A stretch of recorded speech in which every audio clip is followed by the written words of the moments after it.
यहाँ पर हम बात करें जैसे कि कैब लाइट फेल होने पर कौन सा फ्यूज चेक करेंगे। अगर हमारी कैब लाइट फेल हो गई है तो हम कैब लाइट के लिए हम सी फ्यूज का हो गया, एल सी, तो ये कैब लाइट, सी मतलब कैब और लाइट, तो कैब लाइट फेल होने के लिए C C L C fuse check करेंगे। फिर मार्कर लाइट फेल होने पर कौन सा फ्यूज चेक करेंगे, तो मार्कर लाइट के लिए सी सी फ्यूज हो गया। मार्कर लाइट तो फ्लैशर हम लाइट यूज कर सकते हैं, तो सी सी एल एफ, तो यहाँ पर आ जाएगा सी सी एल एफ यानी फ्लैशर लाइट। तो कैब के लिए एंड में सी आएगा और मार्कर लाइट के लिए एंड में एफ आएगा। तो मार्कर लाइट फेल होगी तो C C L F fuse check करेंगे। फिर डब्ल्यू ए जी 5E लोको में अंडर ट्रैक में कितनी जगह तेल देखते हैं, तो अंडर ट्रैक में अगर डब्ल्यू ए जी 5E में हम देखें तो यहाँ पर कितने पॉइंट पर तेल देखते हैं, 18 ऑयलिंग पॉइंट होते हैं, 18 जगह हम तेल देखते हैं। डब्ल्यू ए जी 5H ये तो है डब्ल्यू ए 5A, ये है डब्ल्यू ए जी 5H लोको में अंडर ट्रैक में कितनी जगह तेल देखते हैं, तो अगर H है तो H में हम देखते हैं 12 जगह तेल, जबकि A में हम देखते हैं 18 जगह तेल। QOP रिले सर्किट का अर्थ फॉल्ट बताती है, तो किस सर्किट का अर्थ फॉल्ट बताती है QOP रिले, तो अर्थ फॉल्ट बताती है कौन से सर्किट का अर्थ फॉल्ट बताएगी। तो QOP रिले है हमारी किस में होती है, ट्रैक्शन पावर सर्किट में होती है, ट्रैक्शन पावर सर्किट। तो ट्रैक्शन पावर सर्किट का अर्थ फॉल्ट बताती है QOP रिले। EM कॉन्ट्रैक्टर का वेज करना मना है, तो कौन सा EM कॉन्ट्रैक्टर है जिसको वेज करना सख्त मना है, तो वो है हमारा C118, इस कॉन्ट्रैक्टर को वेज करना सख्त मना है। गियर केस में प्रयोग होने वाला ल्यूब्रिकेंट, तो गियर केस में कौन सा ल्यूब्रिकेंट हम यूज करते हैं, तो गियर केस में होने वाला जो लुब्रिकेंट है वो है सर्वोकोट। क्या है, सर्वोकोट, ये है गियर केस में होने वाला लुब्रिकेंट। QOA सर्किट का अर्थ फॉल्ट बताती है, तो QOA है कौन से सर्किट का हमें अर्थ फॉल्ट बताएगी, तो ऑक्सिलरी सर्किट का ये अर्थ फॉल्ट बताती है। तो हम कह सकते हैं ऑक्सिलरी पावर सर्किट का अर्थ फॉल्ट बताती है। Auxiliary power circuit, auxiliary power circuit का QOA है अर्थ फॉल्ट बताती है। फिर HVSI प्रोवाइडेड एट, तो HVSI हमारा कहाँ पर लगा हुआ है, तो HVSI है हमारा, वो हम कह सकते हैं MVSI पर लगा हुआ है। या हम HVSI ये स्विच है, तो कौन सी SI का स्विच है, ये RSI का स्विच है, HVSI RSI का स्विच है। फिर हम देखते हैं नेक्स्ट WG5 लोको में सेंटर पीवेट पर कितना परसेंट लोड आता है, तो सेंटर पीवेट की बात कर रहे हैं हम, तो सेंटर पीवेट पर 60% लोड आता है। और WG5 लोको में साइड लोड बैरियर पर कितना लोड आता है, साइड लोड बैरियर पर 40% लोड यहाँ पर आता है। नेक्स्ट हम देखें WAG5 लोको में बोगी में प्राइमरी व सेकेंडरी सस्पेंशन होते हैं, तो क्या बोगी में प्राइमरी और सेकेंडरी सस्पेंशन होते हैं WAG5 लोको की, तो यहाँ पर हम देखें ये प्राइमरी और सेकेंडरी सस्पेंशन यहाँ पर लोको की बोगी में प्राइमरी से सेकेंडरी सस्पेंशन नहीं होते हैं। C145 EPC टाइप का क्या है, कॉन्ट्रैक्टर है, तो क्या ये सही है, तो ये सही है, ये EPC टाइप का कॉन्ट्रैक्टर, ये कौन सा हमारा C145 EPC टाइप का कॉन्ट्रैक्टर है। फिर CCBA 16 एम्पियर का फ्यूज है, तो CCBA ये बैटरी का क्या है फ्यूज़, और बैटरी का फ्यूज है वो 35 एम्पियर का है, तो ये 16 एम्पियर का गलत है, 35 एम्पियर का होता है CCBA फ्यूज। नेक्स्ट हम बात करें जैसे एडिशनल CCBA फ्यूज की रेटिंग 16 एम्पियर होती है, एडिशनल CCBA फ्यूज की रेटिंग कितनी होती है 16 एम्पियर, तो क्या ये सही है, एडिशनल CCBA फ्यूज की 16 एम्पियर रेटिंग होती है, तो ये यहाँ पर गलत है। एडिशनल CCBA फ्यूज की रेटिंग है यहाँ पर 35 एम्पियर होती है। फिर है HMCS की पोजीशन 0 1 2 3 है, तो HMCS हमारे हैं वो 0 1 2 3 वाले पोजीशन वाले हैं या 1 2 3 4 वाले पोजीशन हैं, तो HMCS हमारे 1 2 3 4 वाले पोजीशन हैं, 1 2 3 4 इनकी पोजीशन होती है, 0 1 2 3 नहीं होती है, गलत है। SCP की 8 पोजीशन होती है, ये सही है। WAG5 लोकोमोटिव की लगातार हॉर्स पावर या कंटिन्यूस हॉर्स पावर है वो 3850 है, क्या ये सही है, तो ये सही है। WAG लोकोमोटिव की लगातार हॉर्स पावर 3850 है। QOP रिले DU टाइप का होता है, तो हम देखें QOP रिले हमारा DU टाइप का होता है कि नहीं होता है, तो ये सही है, DU टाइप का होता है QOP relay. Three phase contractor की कॉइल को 110 वोल्ट डीसी सप्लाई मिलता है, तो क्या ये सही है? तो ये यहाँ पर सही है। थ्री फेज कॉइल की कॉन्ट्रैक्टर की जो कॉइल होती है 110 वोल्ट डीसी सप्लाई उसको मिलता है। Q R S I relay है डी आई टाइप का होता है, क्या ये सही है? Q R S I relay हमारा डी आई टाइप का होता है, ये सही है। T P N 1 2 3 cab number 2 में लगे होते हैं, क्या ये सही है? टी पी एन नंबर 1 2 3 ये हमारे कैब 1 में होते हैं, 2 में नहीं होते हैं, तो ये गलत है। फिर है C108 ई पी टाइप का कॉन्ट्रैक्टर, क्या ये सही है? C108 कॉन्ट्रैक्टर 108, तो ये यहाँ पर गलत है। C108 है यहाँ पर, ई पी टाइप का कॉन्ट्रैक्टर नहीं है ये C108। तो C108 अगर ई पी टाइप का कॉन्ट्रैक्टर नहीं है तो किस टाइप का कॉन्ट्रैक्टर है? तो C108 की अगर हम बात करें, ये हमारा EMC टाइप का कॉन्ट्रैक्टर है। किस टाइप का कॉन्ट्रैक्टर है? EMC टाइप का कॉन्ट्रैक्टर है C108। फिर है कॉमेट टाइप की रिले को डी एनर्जाइज में वेज कर सकते हैं, तो कॉमेट टाइप की जो रिले है इसको डी एनर्जाइज में क्या वेज कर सकते हैं? तो ये गलत है, उसको डी एनर्जाइज में वेज नहीं कर सकते। TK1 TR व TV पैनल कैब नंबर 1 में होते हैं, तो ये गलत है, कैब नंबर 2 में होते हैं ये TK1 और TR और TV पैनल। फिर हम बात करते हैं इनका संक्षेप में हमें उत्तर देना है कि संक्षेप में किस तरीके से उत्तर होगा इनका। कि मान लीजिए पहला क्वेश्चन है, क्वेश्चन क्या है?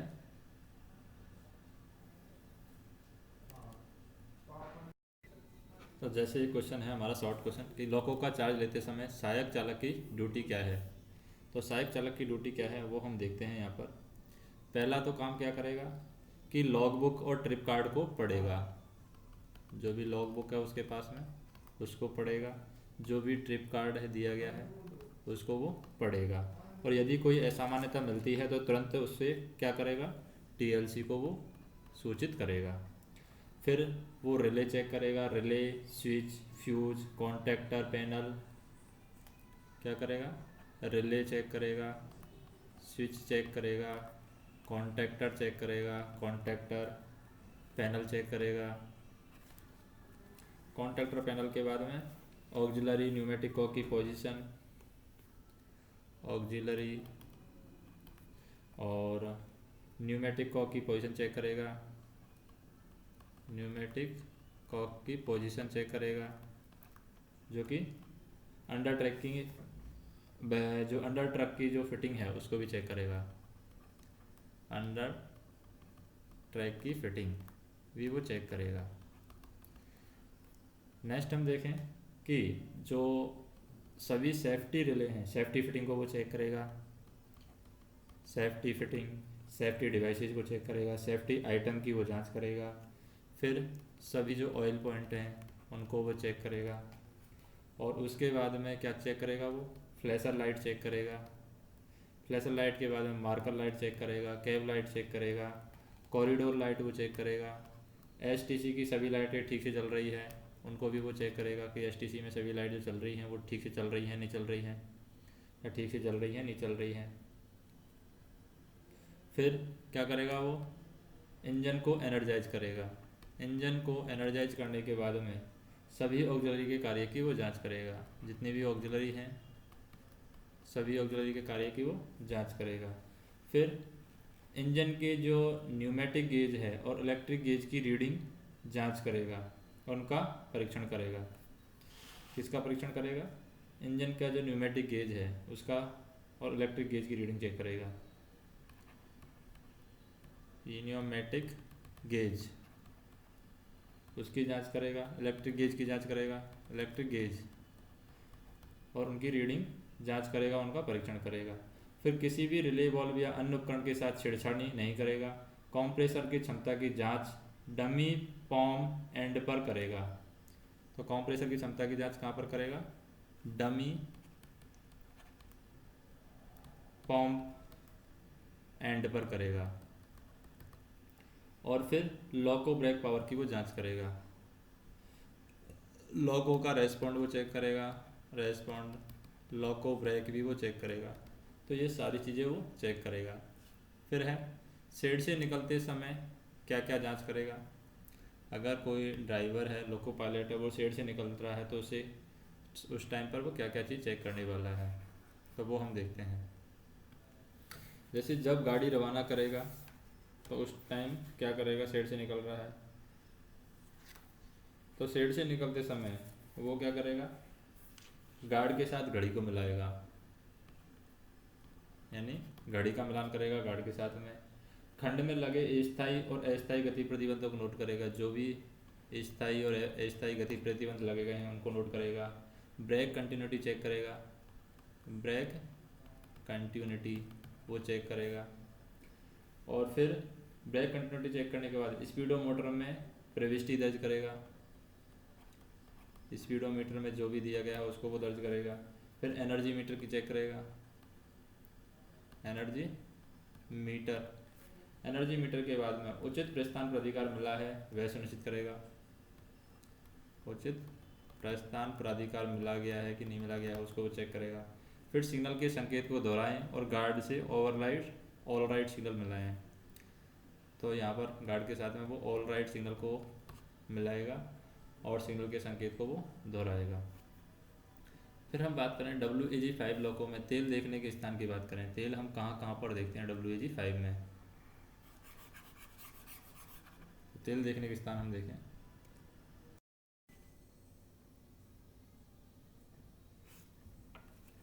तो यहाँ पर हम देखें जैसे कि WAG5 लॉकों में तेल देखने का स्थान क्या है। WAG5 लॉकों में तेल देखने का स्थान जो है वो है हमारा मेन ट्रांसफार्मर है, जिसमें 15 डिग्री सेल्सियस से ऊपर होना चाहिए।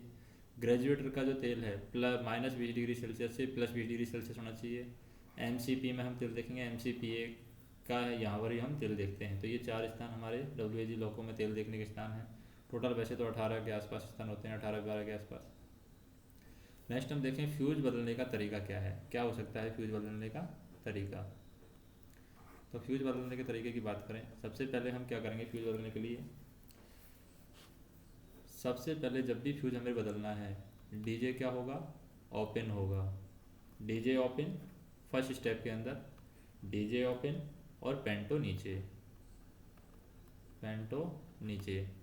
अब हम क्या करेंगे, बैटरी सप्लाई को बंद करने के लिए HVA को हम क्या लाएंगे, 0 पर ले आएंगे, HVA होना चाहिए 0 पर। फिर HVA को 0 पर रखने के बाद में तीसरे नंबर पर हम फ्यूज को अलग करेंगे। फ्यूज अलग करने के बाद में यानी फ्यूज को सॉकेट से हम निकाल लेंगे, सॉकेट से अलग करेंगे। फिर चौथे नंबर पर हमें क्या करना होगा, HVA को 1 पर रखेंगे। जैसे ही फ्यूज निकाल लिया तो 1 पर रखेंगे, यानी फ्यूज नहीं होगा तो हम 1 पर रखेंगे HVA को, फ्यूज होगा तो 0 पर रखेंगे। फिर उसके बाद में क्या करेंगे, इस फ्यूज को निकाला है इसको हम ECC यानी टेस्टिंग सॉकेट में फ्यूज को लगाएंगे। किस में लगाएंगे, चेक करने के लिए। अभी जो फ्यूज निकाला है इसको हम लगाएंगे ECC यानी कि फ्यूज टेस्टिंग सॉकेट में हम लगाएंगे और जांच करेंगे। अगर ECC में जब हम लगाएंगे तो अगर हमारा LECC फ्यूज लैंप अगर जल रहा है तो इसका मतलब ये फ्यूज सही है, ठीक है। और यदि नहीं जल रहा है तो इसका मतलब ये फ्यूज ख़राब है। मान लीजिए कि यदि ये फ्यूज ख़राब है तो अगर ये फ्यूज ख़राब होगा तो नीचे से हम क्या लेंगे, सही फ्यूज उठाएंगे और फिर इसमें लगा देंगे।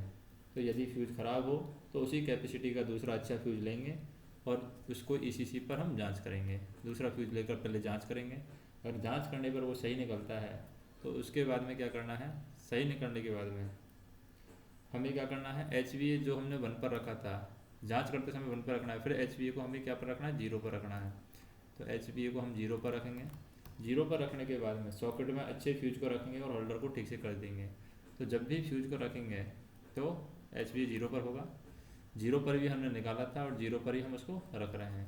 तो HVA को 0 पर रखने के बाद में सॉकेट में अच्छे फ्यूज को रखेंगे, होल्डर में ठीक से उसको कस देते हैं और होल्डर में जैसे ही उसको ठीक से कर देते हैं तो फिर क्या होगा, HVA हमारा 1 पर आ जाएगा। किस पर आ जाएगा, HVA हमारा 1 पर आ जाएगा। जैसे ही उसको ढंग से कर दिया, अच्छे से कर दिया तो HVA हमारा क्या आ जाएगा, 1 पर। HVA को हम 1 पर रख देंगे फिर दोबारा से कसने के बाद में, क्योंकि कसने के बाद में तो 1 पर आना ही चाहिए। अब HVA को 1 पर रखने के बाद में क्या करेंगे, जो भी काम हमारा पेंटो ऊपर कर लेंगे, डीजे क्लोज कर लेंगे, जो भी काम हमारा कर लेंगे और जो ख़राब फ्यूज है उसको हम यहाँ पर रख देंगे सॉकेट के अंदर, यानी कि फ्यूज रैक में रख देंगे। अब ये तो होगी हमारी पहली स्टेप।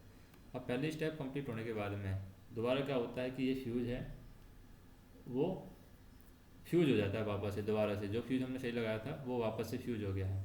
तो वापस फ्यूज हो गया है तो हम क्या करेंगे, वापस फ्यूज हो गया है तो हमें क्या करेंगे, उसी कैपेसिटी का दूसरा फ्यूज लेंगे और उसी कैपेसिटी का दूसरा फ्यूज लेकर के पहले उसको टेस्ट कर लेंगे, निकालेंगे नहीं अभी, पहले उसको टेस्ट कर लेंगे। अब उसको निकालेंगे नहीं तो हम क्या करेंगे, यहाँ पर हवा जो स्विच है उसको ऑफ पोजिशन पर रखेंगे। दूसरी कंडीशन में अब हमें क्या करना है, हवा जो स्विच है वो ऑफ पोजिशन पर रखा है, ऑफ पोजिशन पर रख करके और एच को हम जीरो पर रखेंगे जब भी निकालेंगे, एच को जीरो पर, हवा को ऑफ पर रख करके। तो यहाँ पर हवा स्विच हमारा ऑफ पोजिशन पर रहेगा, एच को जीरो पर रखेंगे और दोनों काम करने के बाद में फ्यूज को होल्डर्स में ठीक से कस देंगे, क्योंकि एच जीरो पर रख दिया, एच जीरो करने के बाद फ्यूज निकाल कर जो ख़राब फ्यूज हुआ था उसको निकाल करके दूसरा फ्यूज लगा देंगे और ठीक से उसको कस देंगे और बाद में एच को फिर वन पर रख देंगे। फिर फ्यूज लगाने के बाद में यहाँ पर एच वापस से वन पर रख दिया जाएगा। एच वन पर रखेंगे, लो को एनर्जाइज करेंगे। यदि फ्यूज मेंटेन होता है तो हवा स्विच को ऑफ पोजीशन में रहने देंगे, यानी इसी पोजीशन में रहने देंगे अगर फ्यूज मेंटेन हो जाता है तो, और आगे काम करेंगे। और यहाँ पर काम करते समय हमें ये ध्यान रखना है कि कंट्रोल सर्किट की धुआं जलने की गंध आदि की बराबर हमें जांच करनी है। यहाँ पर कंट्रोल सर्किट में कोई प्रॉब्लम तो नहीं है, कंट्रोल सर्किट में धुआं गंध कुछ है तो नहीं है, वो हम जाँच करते रहेंगे। अब क्या होता है कि मान लीजिए हवा हमने ऑफ कर दिया, हवा का भी यूज कर लिया, फिर भी यहाँ पर फ्यूज मेल्ट हो जाता है, यानी कि फ्यूज वापस से फ्यूज हो जाता है, तो क्या होगा। अगर अब भी फ्यूज मेल्ट हो जाता है, इसका मतलब हवा को ऑफ करने पर भी अगर फ्यूज फिर से मेल्ट हो जाता है, तब कंट्रोल सर्किट में क्या हो गया है, तब हमें पता चल जाएगा कंट्रोल सर्किट में क्या हो गया है, शॉर्ट सर्किट हो गया है। पक्का पता चल जाएगा हमें कि कंट्रोल सर्किट में शॉर्ट सर्किट हो गया है, या फिर नेगेटिव केबल पर अर्थ फॉल्ट हो गया है। या तो कंट्रोल सर्किट में शॉर्ट सर्किट हो गया है, या फिर हम कह सकते हैं कि नेगेटिव केबल है उस पर हो गया है अर्थ फॉल्ट। क्या हो गया है, अर्थ फॉल्ट हो गया है।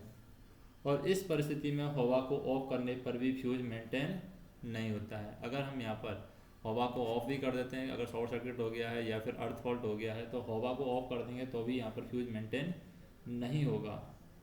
तो हमें यहाँ पर ये ध्यान रखना है कि यदि हवा को ऑफ पोजीशन पर रखने के बाद भी यदि एडिशनल CCVA, CCVA और CCPT और CCDJ फ्यूज होता है तो लॉकों को हम फेल करेंगे। जैसे कि हमारा हवा स्विच हमने ऑफ कर दिया और इसको ऑफ करने के बाद में भी अगर इनमें से कोई सा भी फ्यूज होता है, जैसे कि एडिशनल CCVA ये 35 एम्पियर के हैं, CCPT है पेंटो का फ्यूज है, CCDJ है डीजे का फ्यूज है, इनमें से कोई फ्यूज होता है तो हमें क्या करना होगा, लॉको को फेल करना होगा, लॉको यहाँ पर फेल करेंगे। और हवा ऑफ रहने पर संपूर्ण कंट्रोल है RHOBA सर्किट में रेजिस्टेंस जुड़ जाता है। तो जैसे हम हवा ऑफ करते हैं तो यहाँ पर एक क्या होता है, एक रेजिस्टेंस होता है जो RHOBA, इसका रेजिस्टेंस इसमें हवा स्विच में जुड़ जाता है। और इसके जुड़ जाने की वजह से हम कह सकते हैं कि QOP और QOA के सर्किट में रेजिस्टेंस जुड़ जाता है। किसमें, QOP और QOA,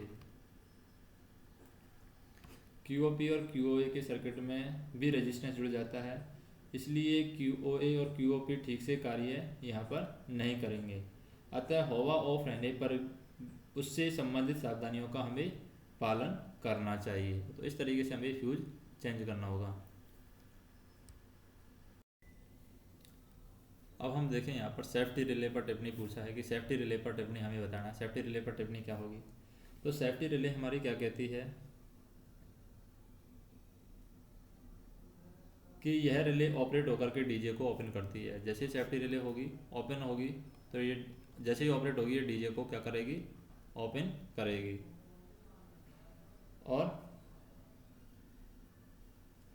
डीजे को ओपन करने के बाद में इससे लॉकों की सुरक्षा होती है। जैसे डीजे को ओपन करेगी तो इससे हमारी लॉकों की सुरक्षा हो जाएगी।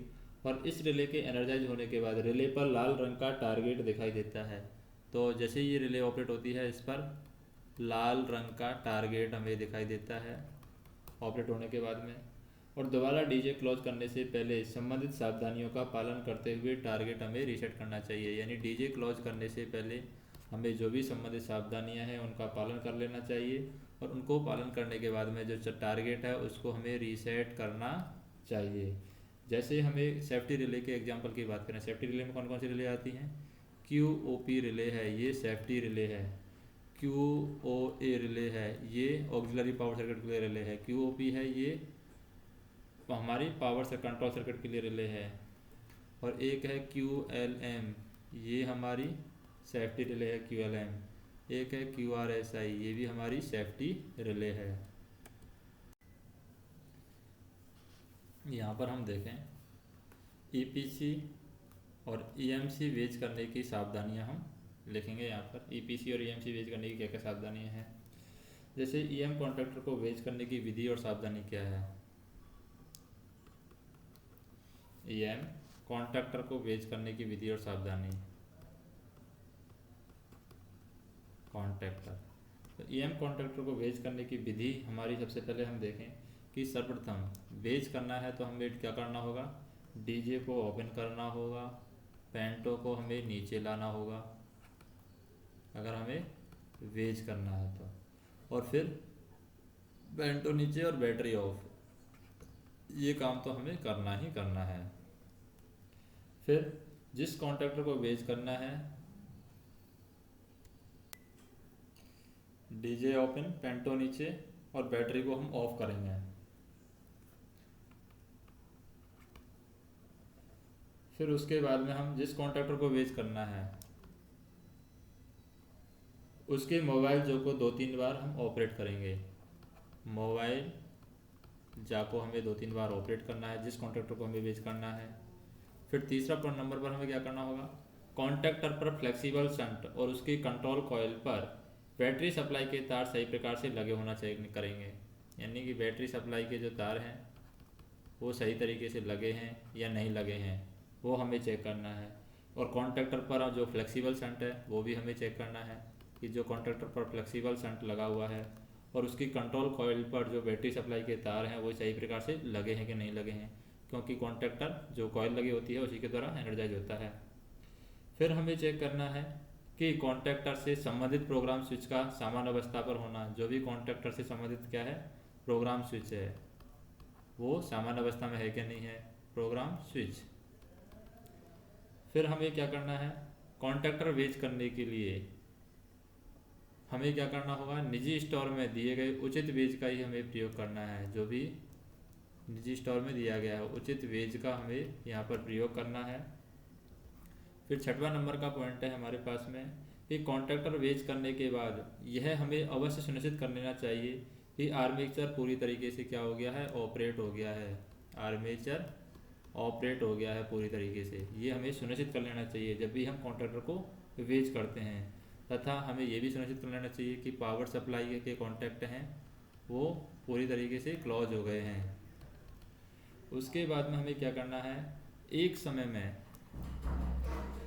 समय में अधिकतम 2 EMC भी यहाँ पर बेच दे सकते हैं। EM बेच कर रहे हैं, EMC बेच कर रहे हैं, इसका मतलब 2 EMC ही हम एक समय में वेज कर सकते हैं।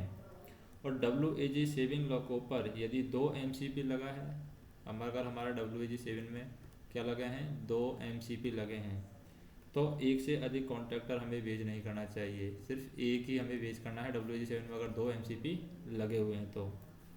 और एक समय में हमें क्या करना है, एक समय में C105, C106 और C107 में से किसी एक को ही यहाँ पर वेज करना होगा।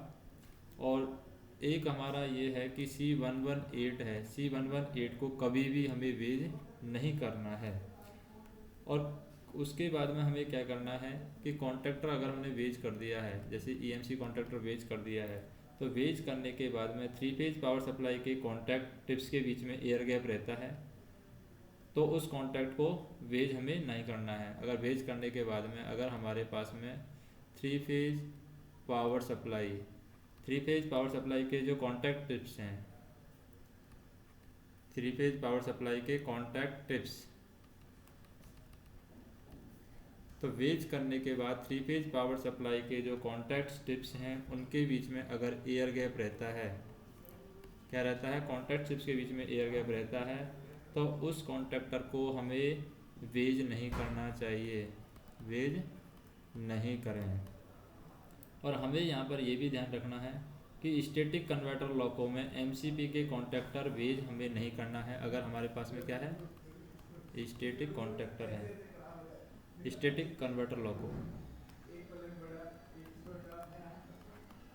स्टैटिक कन्वर्टर लॉको में एमसीपी के जो क्या हैं कॉन्टैक्टर हैं, एमसीपी के कॉन्टैक्टर को हमें वेज नहीं करना है, वेज करना सख्त मना है। लेकिन हम क्या कर सकते हैं, लेकिन हम C105, C106, C107 तीनों को एक साथ वेज कर सकते हैं। अगर स्टैटिक कन्वर्टर लॉको है तो एमसीपी के कॉन्टैक्टर वेज नहीं करना है, लेकिन इसमें स्टैटिक कन्वर्टर लॉको में C105, C106, C107 को एक साथ वेज किया जा सकता है। फिर हम देखते हैं ईएमसी के बारे में। जैसे ये तो हो गया हमारा ईएमसी, कौन सा कॉन्ट्रैक्टर हो गया, ईएम कॉन्ट्रैक्टर को वेज करने की विधि और सावधानियाँ। अब हम देखते हैं ईपी कॉन्ट्रैक्टर के बारे में। ईपी कॉन्ट्रैक्टर को वेज करने की विधि और सावधानी क्या है।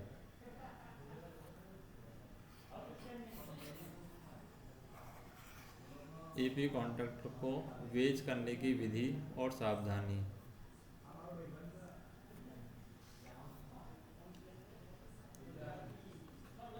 ईपीसी कॉन्ट्रैक्टर इलेक्ट्रोन्यूमेटिक कॉन्ट्रैक्टर है ये,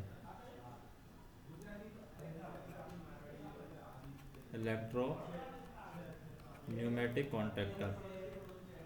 तो इलेक्ट्रोन्यूमेटिक कॉन्ट्रैक्टर है, इसको वेज करने की विधि और सावधानियों हम देखें। सर्वप्रथम हमें क्या करना है, डीजे ओपन, पेंटो नीचे, पेंटो नीचे और बैटरी ऑफ लॉको ग्राउंड करेंगे, बैटरी ऑफ। और बैटरी ऑफ के प्लस में हमें क्या करना है, लॉको को ग्राउंड करना है, लॉको ग्राउंड करना है। फिर लॉको ग्राउंड करने के बाद में फिर हमें एचटीसी में जाकर वेज करने से पहले, अगर हम जा रहे हैं एचटीसी में, तो एचटीसी में जाकर वेज करने से पहले ईपी वाल्व के स्पेंडल को 2-3 बार हमें दबाना है। किसको दबाना है, ईपी वाल्व के स्पेंडल को 2-3 बार हमें दबा लेना है। और 2-3 बार दबाने के बाद में ईपी वाल्व का न्यूमेटिक कंट्रोल वाल्व बंद करना है।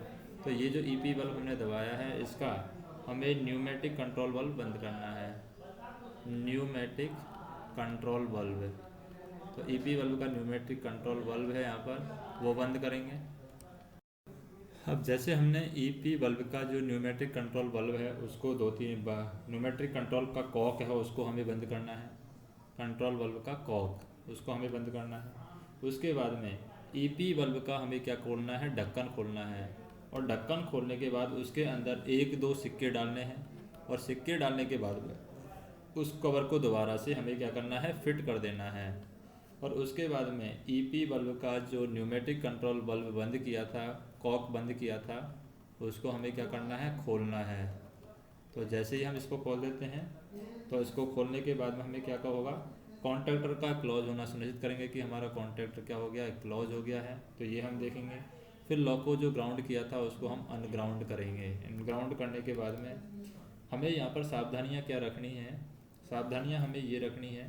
पहली सावधानी तो एक समय में कितने हो सकते हैं, 2 ईपी कॉन्टैक्टर हैं वेज कर सकते हैं एक समय में, हमें 2 ही ईपी कॉन्टैक्टर यहाँ पर वेज कर सकते हैं। एक तो ये सावधानी रखनी है।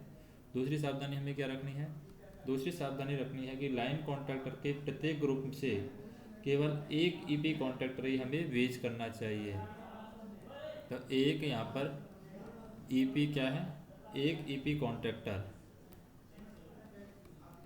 एक ईपी कॉन्टैक्टर ही यहाँ पर हमें क्या करना चाहिए, वेज करना चाहिए,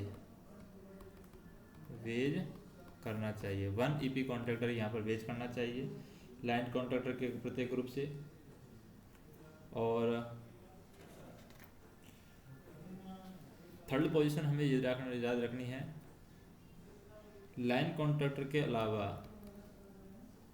अन्य ईपी कॉन्टैक्टर को वेज हमें नहीं करना है।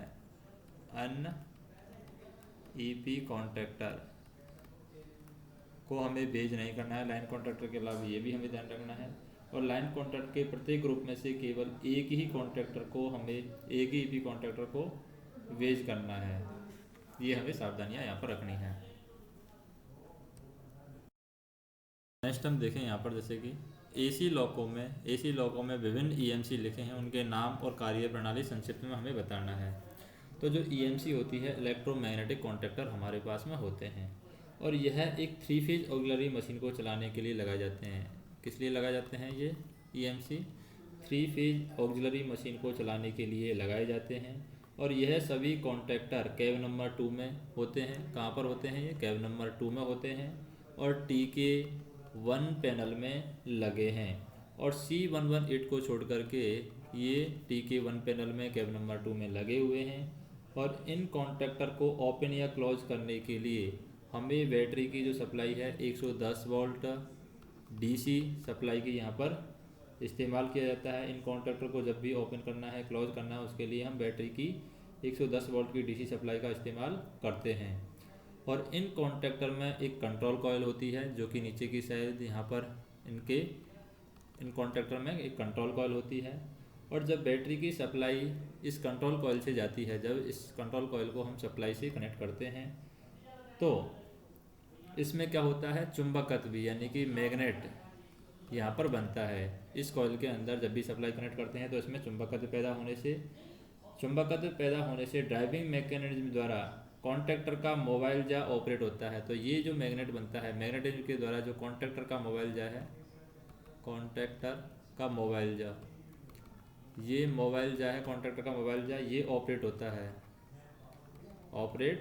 होता है। और जिसकी वजह से 3 कॉन्टैक्ट हैं यहाँ पर लग जाते हैं। अब इसकी वजह से 3 कॉन्टैक्ट लग जाने से यहाँ पर क्या होगा? 3 फेज सप्लाई संबंधित ऑक्सिलरी मशीन तक पहुँचती है। तो ये जब 3 फेज, इसकी वजह से तीनों कॉन्टैक्ट यहाँ पर लग जाते हैं। तो तीनों कॉन्टैक्ट लग जाने की वजह से यहाँ पर 3 फेज सप्लाई संबंधित ऑक्सिलरी मशीन तक यहाँ पर पहुँचती है। और जैसे ही 3 फेज सप्लाई है संबंधित ऑक्सिलरी मशीन तक पहुँचती है तो हम कह सकते हैं कि इनका कार्य कंप्लीट होता है। और यहाँ पर जो इलेक्ट्रोमैग्नेटिक कॉन्टैक्टर हैं उन कौन से हैं? C101 इलेक्ट्रोमैग्नेटिक कॉन्टैक्टर है, C102 है इलेक्ट्रोमैग्नेटिक कॉन्टैक्टर है, C103 है, C105 है, C106 है, C107 है और C108 है। ये इलेक्ट्रोमैग्नेटिक कॉन्टैक्टर हैं। और कुछ लोकों में C118 इलेक्ट्रोन्यूमेटिक कॉन्टैक्टर लगाया गया है। कुछ लोकों में है ये C118 है, ये कुछ लोकों में ही लगाया गया है।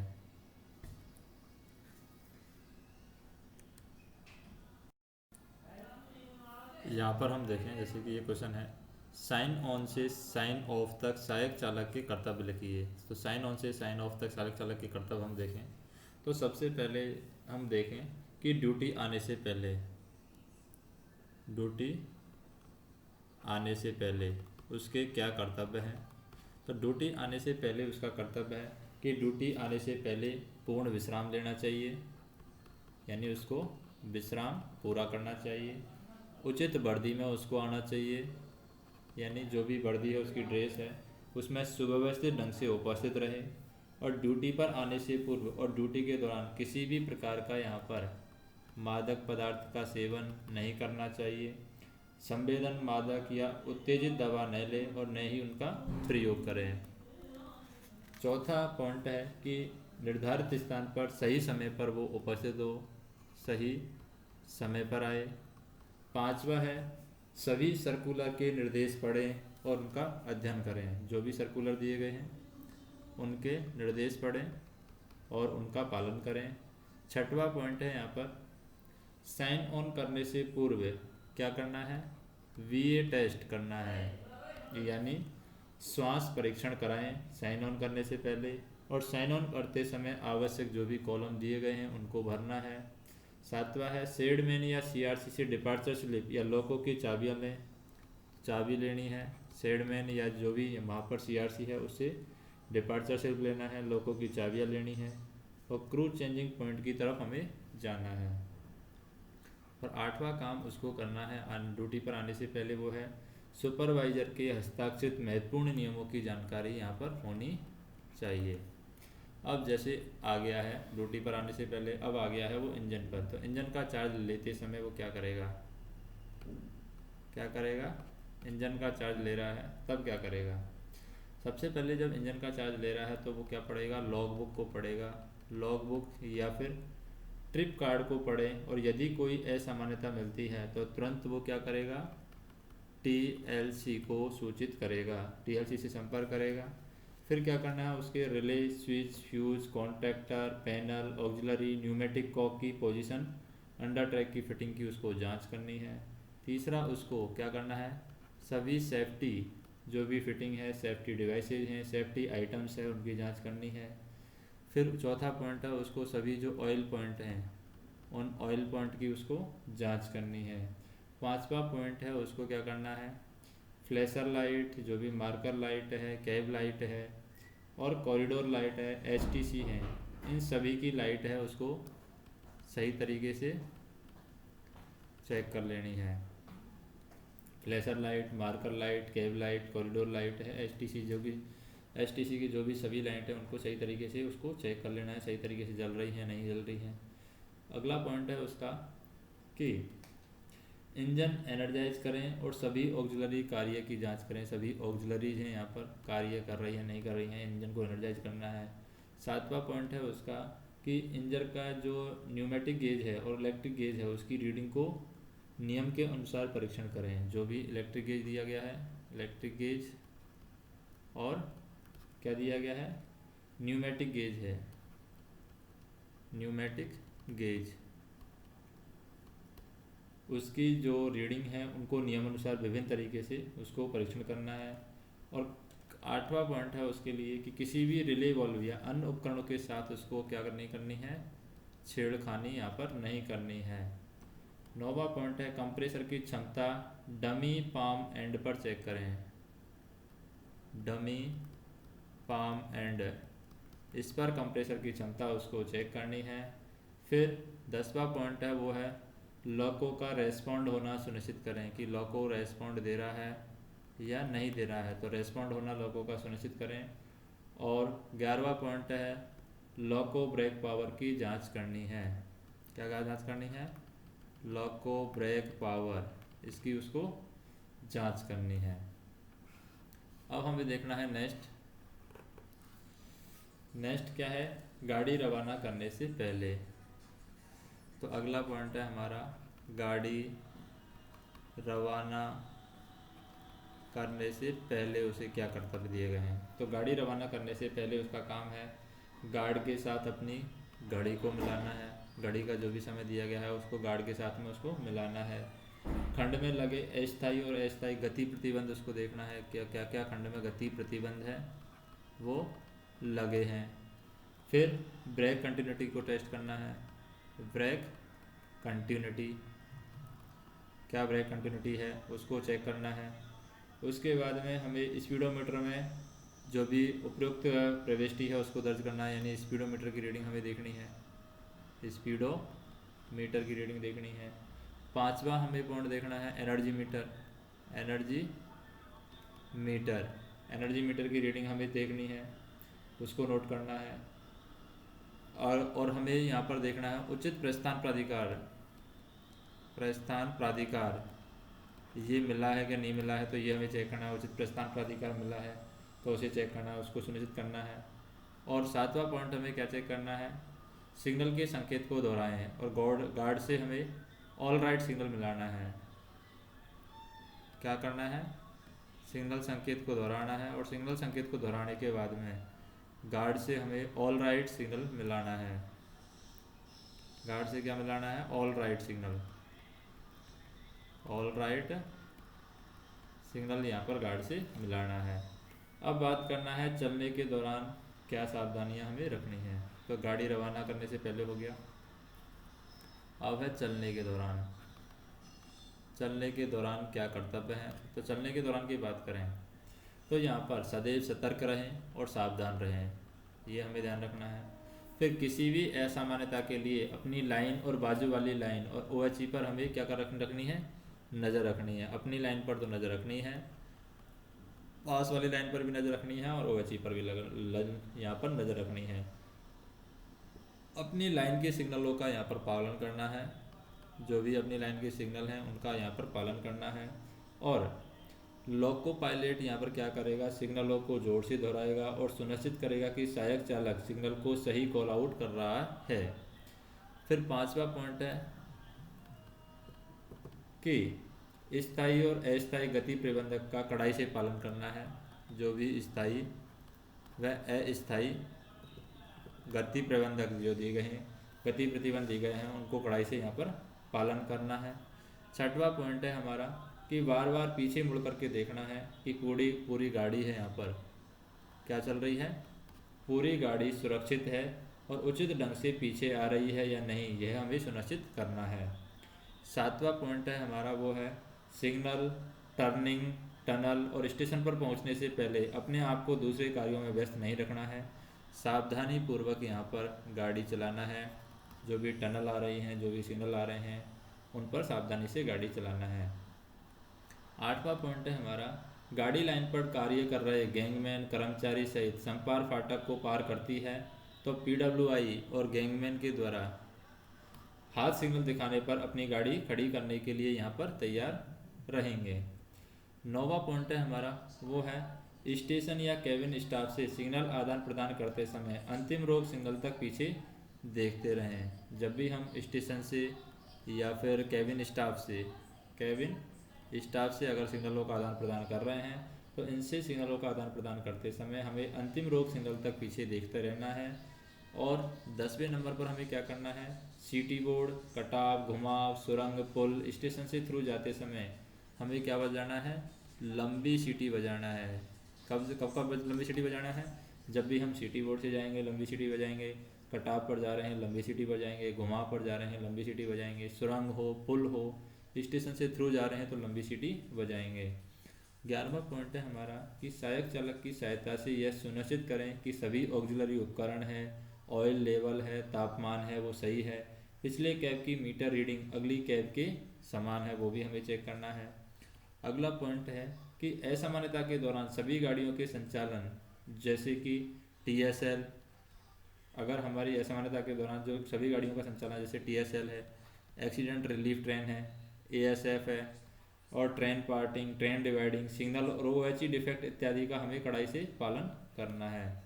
और अगर मान लीजिए गाड़ी में क्या हुई है, ACP हुई है, यानी कि पुलिंग हुई है, चैन पुलिंग हुई है, ACP हुई है, तो ब्रेक बाइंडिंग, आग, हॉट एक्सल और CRO को सतर्कतापूर्वक हमें अटेंड करना है। हॉट एक्सल, CRO और आग,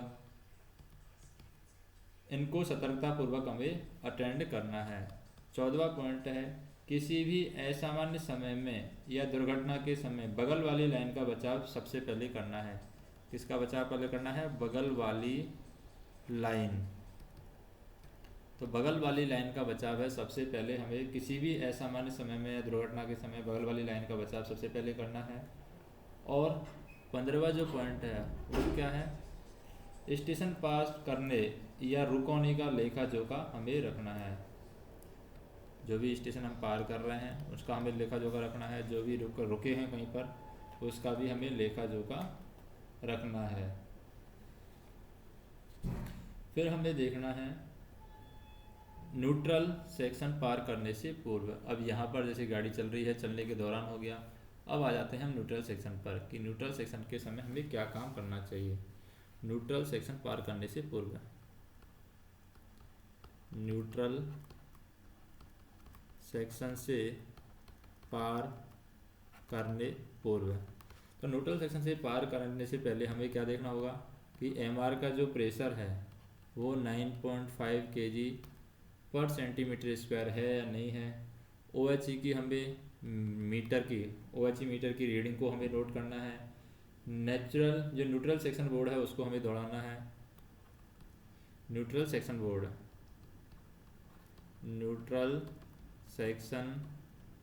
बोर्ड को हमें दोहराना है। और हमें DJ ओपन करने पर सुनिश्चित करें कि LSDJ, LSCHVA, LSV तथा LSGR जल गई है, ये हमें सुनिश्चित करना है DJ ओपन करने पर। चौथा पॉइंट क्या है हमारा, DJ ओपन अगर कर रहे हैं तो DJ ओपन करने पर हमें क्या क्या चीज़ चेक करनी है। DJ ओपन करने पर हमें ये चेक करना है कि LSDJ, क्योंकि न्यूट्रल सेक्शन पार करेंगे उससे पहले DJ ओपन करने हैं हमें, तो LSDJ चल रही है ये हम चेक करेंगे। LSCHVA ये जल रही है, यानी बैटरी चार्जर का लैंप है वो जल रहा है, वो हम चेक करेंगे। LSV ये जल रहा है क्या, चेक करेंगे। LSGR जल गई है क्या, ये हम चेक करेंगे। और यदि डीजे लॉक होने का पता चलता है तो तुरंत पेंटो हम नीचे करेंगे। अगर मान लीजिए हमें पता चल रहा है कि डीजे क्या है, डीजे लॉक है, तो डीजे लॉक है, तो डीजे लॉक होने का पता चलेगा तो हम क्या करेंगे, तुरंत पेंटो नीचे करेंगे। तुरंत पेंटो को हमें नीचे लाना होगा। अब हम बात करते हैं न्यूट्रल सेक्शन पार करने के बाद। मान लीजिए न्यूट्रल, ये सब पूर्व की बात है। अगर बाद की बात देखते हैं कि न्यूट्रल सेक्शन पार कर लिया उसके बाद में क्या करेंगे। उसके बाद में जैसे डीजे ओपन किया था तो हम क्लोज करेंगे। सुनिश्चित करेंगे कि LSDJ, LSCHVA, LSV ये क्या गई हैं, बुझ गई हैं, जबकि डीजे क्लोज कर दिया तो ये बुझ जाती हैं। LSDJ, LSVA, LSCHVA, LSV हैं, ये बुझ जाती हैं। और फिर हम यहाँ पर OHE की रीडिंग नोट करेंगे, OHE मीटर की रीडिंग देखेंगे। और फिर उसके बाद में हमें क्या करना है, उपकरणों की जांच करनी है। रिले बोर्ड की जांच के लिए सहायक चालक को नियुक्त हम करेंगे। अब मान लीजिए कहीं पर हम रुके हैं तो उस दौरान हमें क्या क्या काम होना होता है।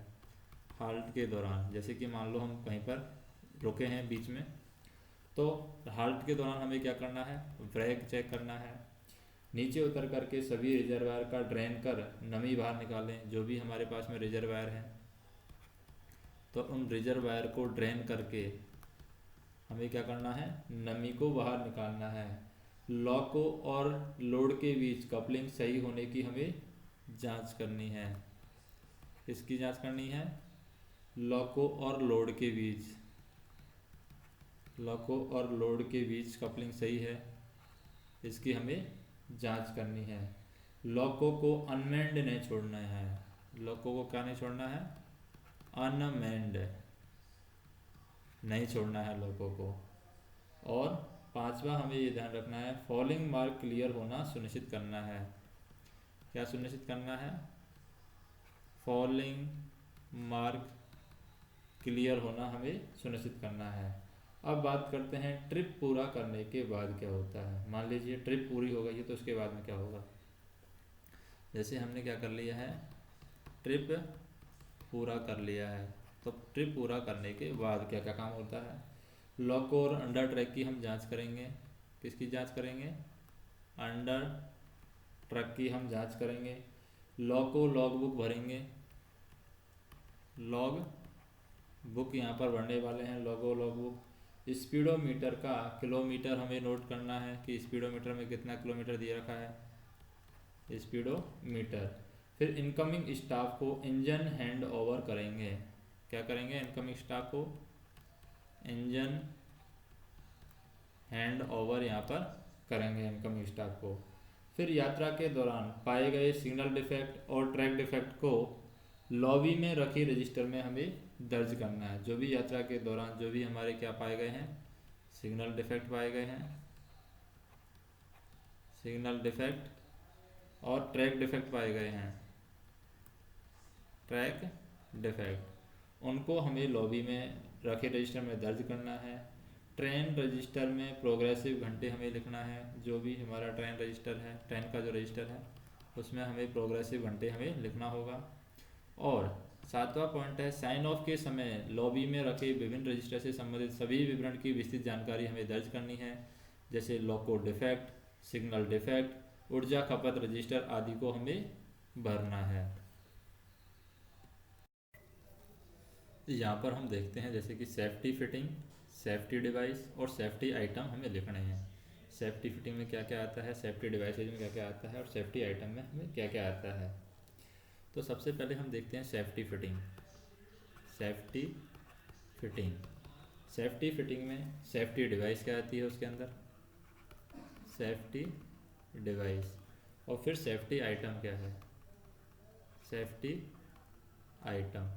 तो सेफ्टी फिटिंग में हमारी आ जाती है कि कैटल गार्ड वॉल्ट के साथ, ये हमारी आती है सेफ्टी फिटिंग में कि कैटल गार्ड है वो वॉल्ट के साथ है। और सेफ्टी डिवाइस में आ जाती है हमारी जैसे कि हैंड ब्रेक जो होते हैं वो सेफ्टी डिवाइस में आ जाती है। और सेफ्टी आइटम के अंदर आ जाते हैं हमारे जैसे कि अर्थिंग पोल, केबल है, अर्थिंग पोल और केबल ये हमारे सेफ्टी आइटम के अंदर आते हैं। सेफ्टी फिटिंग के अंदर हम बात करें, रेल गार्ड है बोल्ट के साथ में आता है, जैसे कैटल गार्ड आ गया बोल्ट के साथ में, कैटल गार्ड। दूसरा आ जाता है हमारे पास में रेल गार्ड है, वो बोल्ट के साथ में आ जाता है। सेफ्टी डिवाइसेज में हमारे वाइपर्स आ जाते हैं, वाइपर हमारा सेफ्टी डिवाइस है। और सेफ्टी आइटम के अंदर आ जाती है हमारी स्पेयर कपलिंग है, स्पेयर कपलिंग, ये हमारे सेफ्टी आइटम के अंदर आ जाते हैं। फिर बात करें, तीसरा हमारे पास में जो सेफ्टी फिटिंग के अंदर आती है वो है अर्थिंग स्टड फ्लाई नट के साथ, अर्थिंग स्टड। ये किसके साथ में आती है? फ्लाई नट के साथ में आती है, अर्थिंग स्टड फ्लाई नट के साथ में। सेफ्टी डिवाइसेज में आती है हमारी हॉर्न है, ये सेफ्टी डिवाइसेज में है। और सेफ्टी आइटम के अंदर आता है स्पेयर, बीपी और एफपी के जो स्पेयर हैं वो सेफ्टी आइटम के अंदर आ जाते हैं। फिर सेफ्टी फिटिंग के अंदर आती है सीवीसी लॉक पिन है, क्या आता है? सीवीसी लॉक पिन, ये सेफ्टी फिटिंग के अंदर आती है, CVC lock pin. Safety devices के अंदर आती है हमारी हेडलाइट, ये सेफ्टी डिवाइसेज के अंदर आती है। और डेनोनेटर्स है, सेफ्टी आइटम के अंदर आता है, डेनोनेटर्स, ये सेफ्टी आइटम के अंदर आता है। पांचवा पॉइंट है हमारा वो है CVC lock pin, CVC lock pin होगी हमारी। फिर equalising safety bracket, equalising safety bracket है, ये हमारी सेफ्टी फिटिंग के अंदर आती है। सेफ्टी डिवाइसेज के अंदर बात करें हम तो वो आ जाती है फ्लैश लाइट, फ्लैश लाइट। और यहाँ पर सेफ्टी आइटम के अंदर आता है लेडर। छठवें नंबर की बात करें, ब्रेक असेंबली हैंगर पिन है, वो सेफ्टी फिटिंग के अंदर आती है, brake assembly hanger pin. Safety devices के अंदर बात करें, सेफ्टी डिवाइसेज के अंदर आती है हमारी मार्कर लाइट, मार्कर लाइट। और सेफ्टी आइटम के अंदर आती है हमारी फील्ड टेलीफोन है, क्या है? Field telephone. फिर सातवें नंबर पर हम बात करें, टाई बोल्ट कटर के साथ में है, टाई बोल्ट कटर के साथ। सेफ्टी डिवाइस, सेफ्टी डिवाइसेज के अंदर क्या आता है? सेफ्टी डिवाइसेज के अंदर आता है हमारा फ्यूज, ये सेफ्टी डिवाइसेज में आता है। और सेफ्टी आइटम के अंदर आता है अग्निशामक यंत्र है, क्या जाता है? अग्निशामक यंत्र, यह आता है सेफ्टी आइटम के साथ में। आठवां पॉइंट बात करें, आठवां पॉइंट है सेफ्टी फिटिंग में, वो है हमारा नोज सस्पेंशन पैड पिन। क्या पॉइंट है? Nose suspension pad pin, nose suspension pad pin है, यह आ जाता है हमारा सेफ्टी फिटिंग के अंदर, nose suspension pad pin. Safety devices के अंदर जो आता है वो आ जाता है हमारा रिले, सेफ्टी डिवाइसेज के अंदर आता है। और सेफ्टी आइटम के अंदर आता है हमारा वुडन वेज, वुडन वेजेस, ये सेफ्टी आइटम के अंदर आ जाता है। फिर है गियर केस बोल्ट है सेफ्टी पिन फिटिंग के अंदर, gear case bolt, gear case bolt है, ये सेफ्टी फिटिंग के अंदर आता है। फिर सेफ्टी डिवाइसेज के अंदर आ जाता है हमारा AFI, ये सेफ्टी डिवाइसेज के अंदर आता है। फिर यू क्लैंप है, ये हमारा आ जाता है सेफ्टी आइटम के अंदर। 10वां नंबर पे हम बात करें, गियर केस बोल्ट हो गया, गियर केस बोल्ट के बाद में ब्रेक पुल रोड है, ब्रेक पुल रोड। फिर सेफ्टी डिवाइसेज के अंदर क्या आ जाता है हमारा स्पीडोमीटर है, स्पीडोमीटर। और सेफ्टी आइटम के अंदर आता है स्पेयर फ्यूज, स्पेयर फ्यूज। फिर हम नेक्स्ट देखें, नेक्स्ट जैसे कि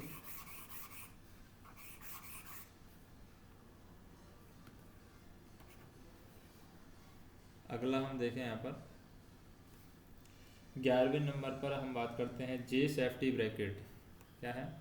सेफ्टी डिवाइस में जे सेफ्टी ब्रैकेट। तो इधर सेफ्टी डिवाइसेज के अंदर क्या आ जाएगा? वजर आ जाएगा, सिर्फ वजर। फिर हम बात करें, बॉगी सेफ्टी पिन है सेफ्टी फिटिंग के अंदर, बॉगी सेफ्टी पिन।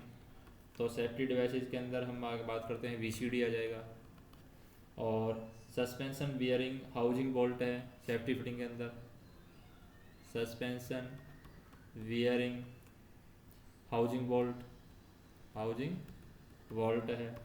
और brake cross tie bar safety chain के साथ में है, ये भी सेफ्टी फिटिंग के अंदर आता है। क्या है? Brake cross tie bar safety chain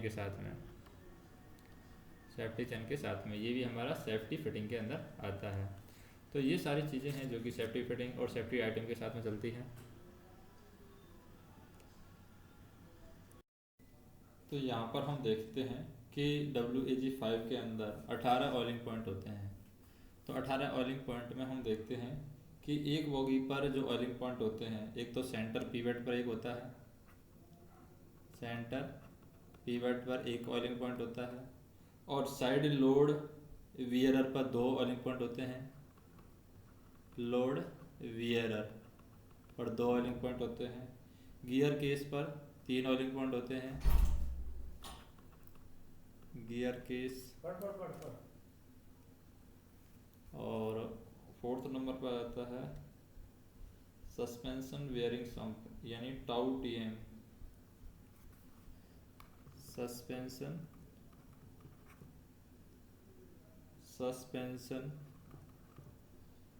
bearing sump, इस पर 3 ऑयलिंग पॉइंट होते हैं। इस तरीके से यहाँ पर ये हो गए टोटल 9 ऑयलिंग पॉइंट एक बोगी पर, तो दोनों बोगी पर 18 ऑयलिंग पॉइंट होते हैं।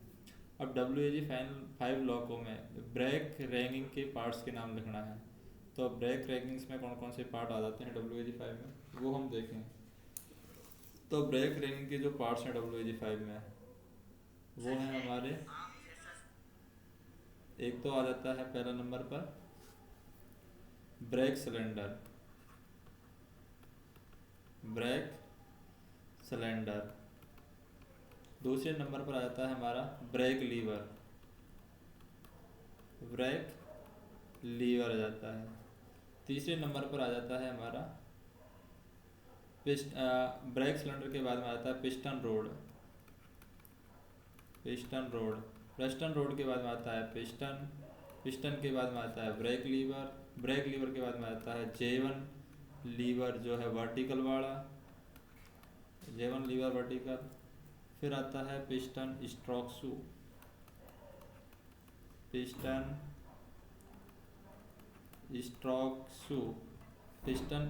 के बाद में ब्रेक शू होल्डर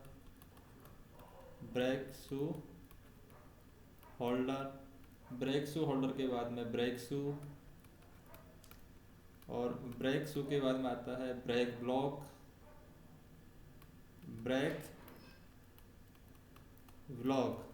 और ब्रेक ब्लॉक के बाद में आता है brake assembly hanger pin, brake assembly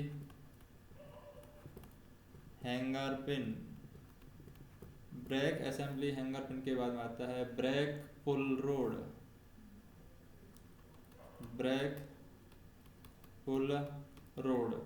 और ब्रेक पुल रोड के बाद में आता है J ब्रैकेट, क्या आता है J ब्रैकेट, और J ब्रैकेट के बाद में आता है टाई बार तथा सेफ्टी